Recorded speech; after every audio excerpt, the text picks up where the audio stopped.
بسم اللہ الرحمن الرحیم۔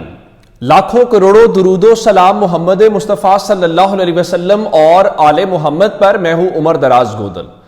وہ کہتے ہیں نا کہ 26ویں آئینی ترمیم جو ہے وہ بچے دیتی جا رہی ہے اور وہ بچے مسائل میں سسٹم کے اندر اتنے مسائل پیدا کریں کہ سمجھ نہیں آ رہی۔ آج جو کچھ سپریم کورٹ میں ہوا، جو جسٹس منصور شاہ صاحب کے بینچ نے جو کچھ کہا، وہ میں نے بڑی تفصیل کے ساتھ آپ کو صبح بتایا ہے۔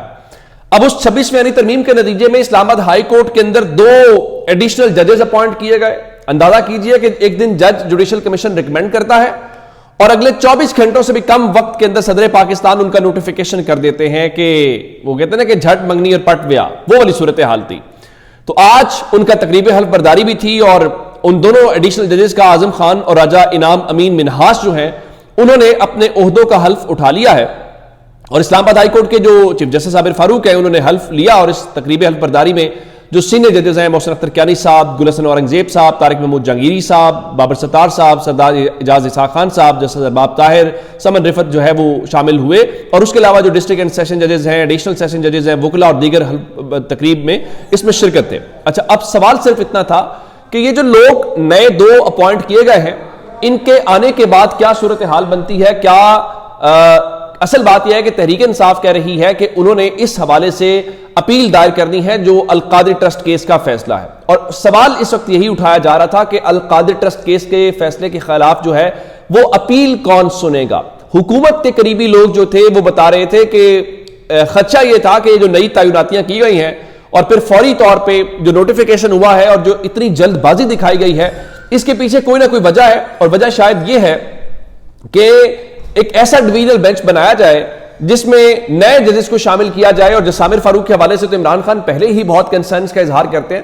جس طرح قاضی فائز عیسیٰ تحریک انصاف کا ہر کیس، عمران خان کا ہر کیس اپنے پاس لگاتے تھے، جسٹس عامر فاروق کی عدالت میں بھی عموماً دیکھا گیا ہے کہ عموماً جو ہے وہ ان کی عدالت کے اندر ہی عمران خان اور پی ٹی آئی کے کیسز لگتے ہیں۔ تو اس خدشے کا اظہار تحریک انصاف کر رہی تھی کہ 2 تعیناتیاں ہیں، یہ دونوں تعیناتیاں شاید کی ہی لیے گئی ہیں کہ عامر فاروق صاحب تو آلریڈی سسٹم کی guarantee life line, Imran Khan کہتے ہیں کہ وہ اسٹیبلشمنٹ کے اوپننگ بیٹسمین ہیں، اور وہ اور قاضی فائز عیسیٰ دونوں کو۔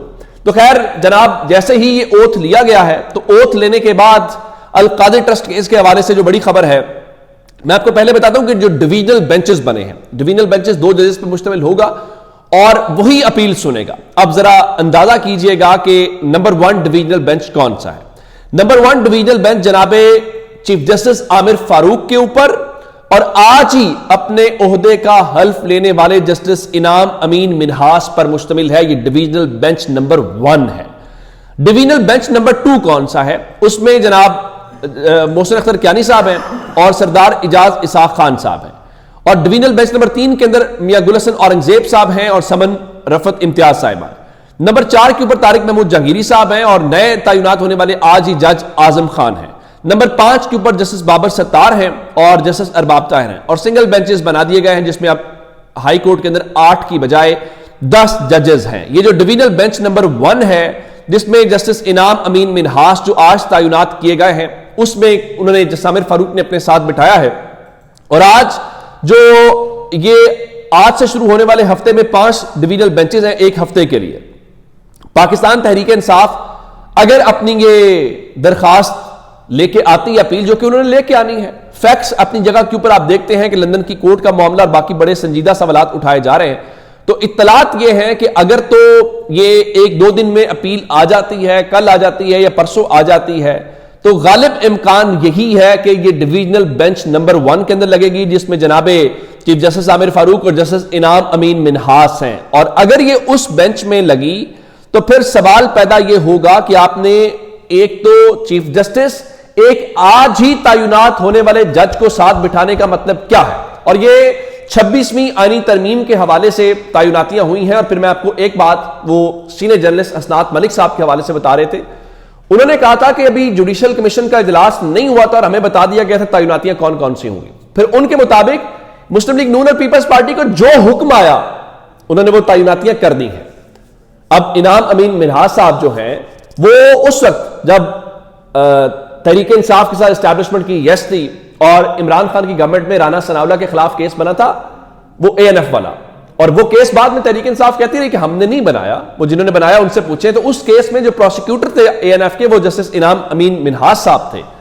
اب وہ آج یہاں پہ ہوں گے تو پھر تحریک انصاف اپنی جگہ پہ سوالات اٹھائے گی، اور میرے خیال سے یہ جہاں پہ پہلے ہی اتنے زیادہ سوالات ہیں خاص کر جوڈیشری کے حوالے سے، اگر یہ اسی بینچ کے سامنے یہ لگا تو پھر میرا خیال ہے کہ یہ معاملہ پولیٹیسائز ہوگا، اور پولیٹیسائز ہونے کا مطلب یہ ہوگا کہ پھر معاملہ تھوڑا سا پریشانی کا باعث اوورال بن سکتا ہے، اور عدالتوں کو سکینڈلائز ہمیں نہیں کرنا چاہیے. عدالتیں جو ہیں وہ اس سطح پہ ہونی چاہیے جہاں پہ پتا چلے کہ نہیں یہ بیونڈ دی ڈاؤٹ ہے، اور وہاں پہ سب کو انصاف مل رہا ہے. جب ایسی چیزیں ہوں گی تو پھر میرا خیال ہے کچھ معاملات اور طرف چلے جائیں گے. اب چلتے ہیں آگے، اور آج جو کچھ سپریم کورٹ میں ہوا، جو ایڈیشنل رجسٹرار کو توہین عدالت کا نوٹس جاری کر دیا گیا ہے، اور عدالت کل صبح 9:30 بجے پہلا کیس یہی سنے گی.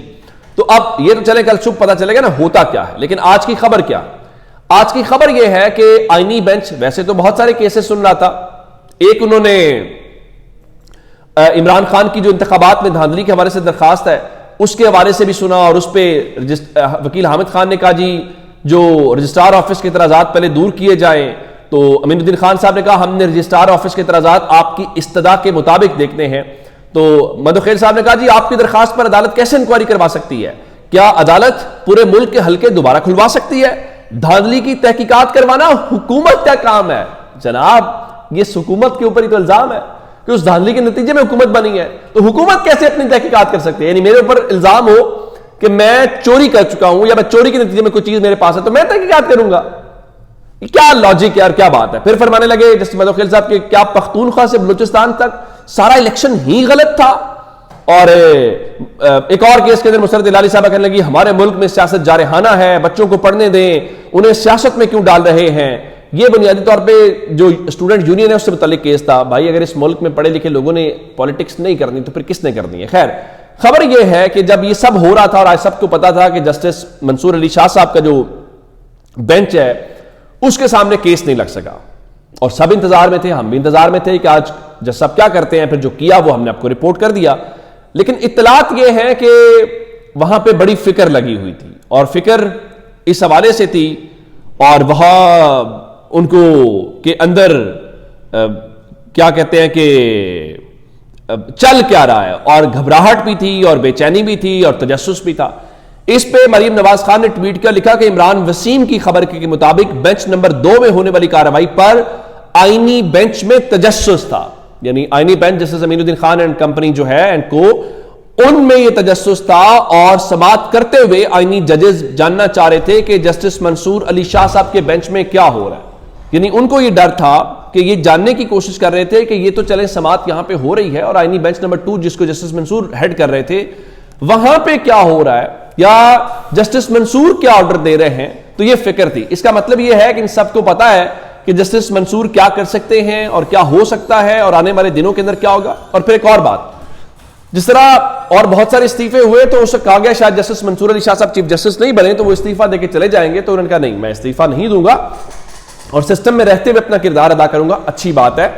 وہ مزاحمت ضرور کر رہے ہیں، وہ کتنی مزاحمت کر سکیں گے اور اس کے ریزلٹس کیا نکلیں گے یہ ابھی کہنا کچھ قبل از وقت ہوگا.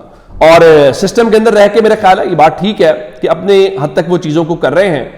اور اس میں ایک ڈیولپمنٹ اور ہے، اور اس میں فواد چودھری کہہ رہے تھے کہ for the sake of judicial independence and supremacy of the constitution bar association all across the country must stand with justice Mansoor Ali Shah. ان کا کہنا تھا کہ آزادی عدلیہ کی اور کانسٹیٹیوشن کی بالادستی کے لیے جو تمام بار ایسوسیشنز ہیں ان کو جسٹس منصور کے ساتھ کھڑا ہونا چاہیے.